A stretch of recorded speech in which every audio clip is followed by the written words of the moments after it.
Hello, good evening. Welcome back to another exciting lesson. This evening, if you see me with a tape measure, we are not here to sew. We are here to talk about waist beads. It is called Toma by the Akans because in the olden days, it was husbands that used to buy for their wives during marriage ceremonies. So it was part of the list of items presented during traditional marriage, and that is why it is called toma, buy for. So the groom buys for the bride, so toma. In its raw state, it is called ahene. I've heard people say that they don't like it because when they wear them, they tend to draw in their dresses, especially nurses or those who wear tight clothing. And I tell them that you are having those experiences because you don't wear the right right size. Toma is supposed to be worn only in bed in the olden days, but nowadays we love to walk around with them. Growing up, this was the type that my grandmother used to put around my waist, and it was as big as this. Those of you who are a bit older, you can testify, and they make noise a lot. So when we go to school during break time, if you jump, it will announce its presence around your waist. So many of my peers at that time didn't like it, but from infancy I've been a lover of beads. Back to what I was saying, if you wear this, it will definitely show. If you put on this, it might show, especially if you are wearing tight uniforms. That is why we have the beads in sizes. If you wear something like this, it will really show or draw in your dress. If you are wearing a loose dress like I am wearing, even if your beads are as big as this, you would not have any problem. How do you get the right measurement for a customer? Some people love to wear the beads up here. Yes, some would want it on their waist like this. Others also want it on the hips. So you have to know where the person wants it, the position the customer wants it. If it is going to be up here, then you know that you are not going to take as much beads as you would take if it is to come down. If you want to know how to price your waist bead, I will tell you that it depends on the type of beads you use. You can also nail two nails at different points so that you use that. But this is what my grandmother taught me. I have mentioned to you that I have loved beads from childhood. So you hold the end of the you hold the end of the thread with one hand, then you put the thread around your toe, around your toe, then you bring the thread back to your hand, then you go around your toe, you bring it up, you go down. So you are going to repeat that until you get the right size for the beads you are going to work with. If you make it too thick, it will not fit into a smaller bead like a bicon, and if you make it too small, it will also be loose in a bigger bead. You will just cut the thread and then you knot this side, which is the rough area, then you bring it out like this, so you have a loop here. For the purpose of this video, we are going to use these materials. I have here some crystals and seed beads. These are light tops. I have this shape, I have the straw, I have the butterfly. These are beads for children from 0 to about 6 months. These are the beads we use on them. This is the thread we've made.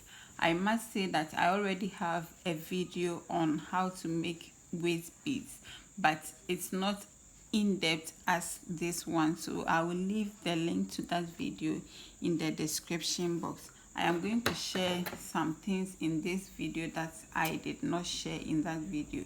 So we made a knot at one part of the thread, so we are cutting the excess. If you have a lighter, you can bend the part you cut.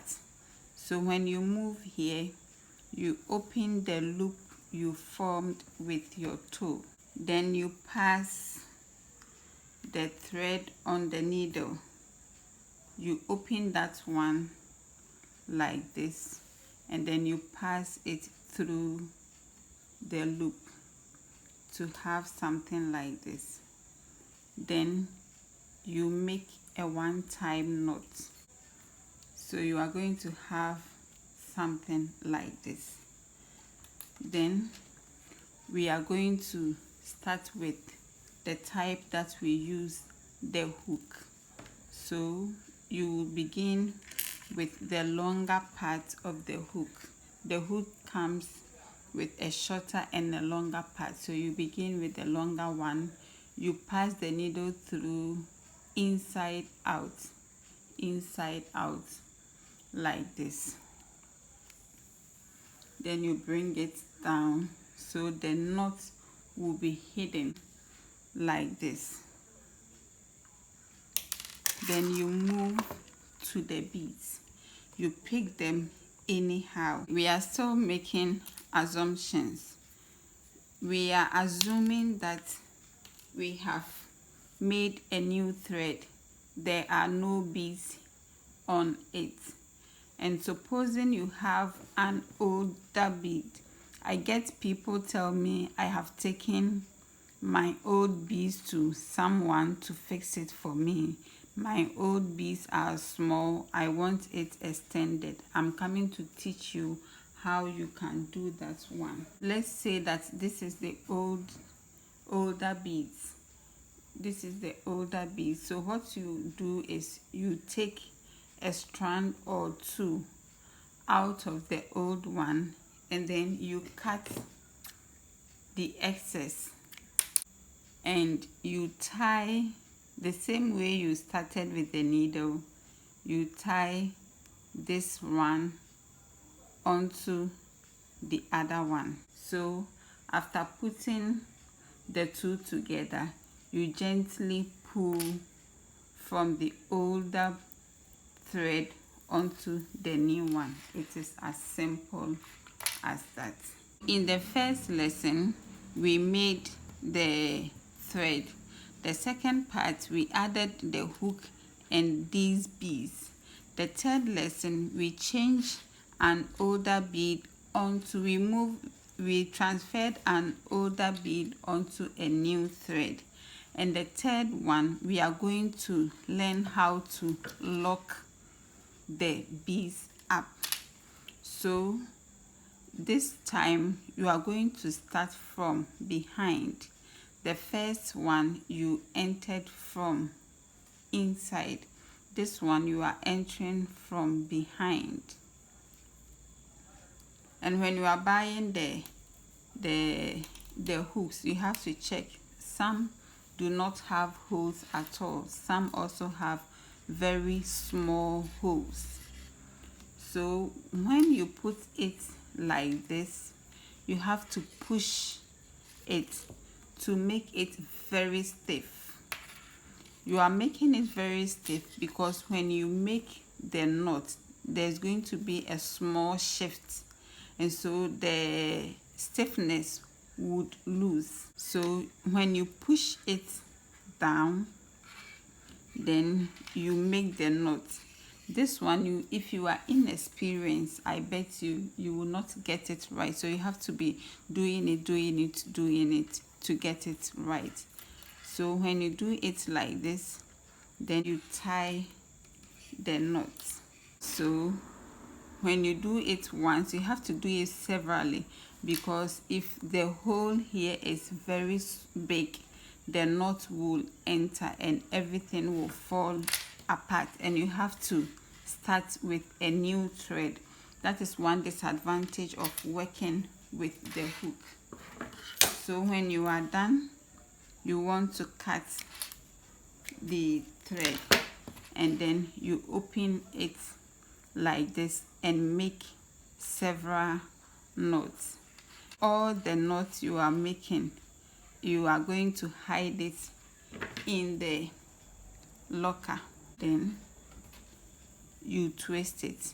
The beads, if the person wants 3 strands or 2 strands, you can ask him or her. I'm saying him because I make for husbands as well. This one, for instance, the person will wrap it around the waist 2 times. Each one of them, the person will wrap it around the waist 2 times. So it's one long strand, but she is going to have 2 at the end of the day. Let's go to how to tie it. That is the traditional way. If you don't want to use the hook, that one, you have to wrap it around your waist.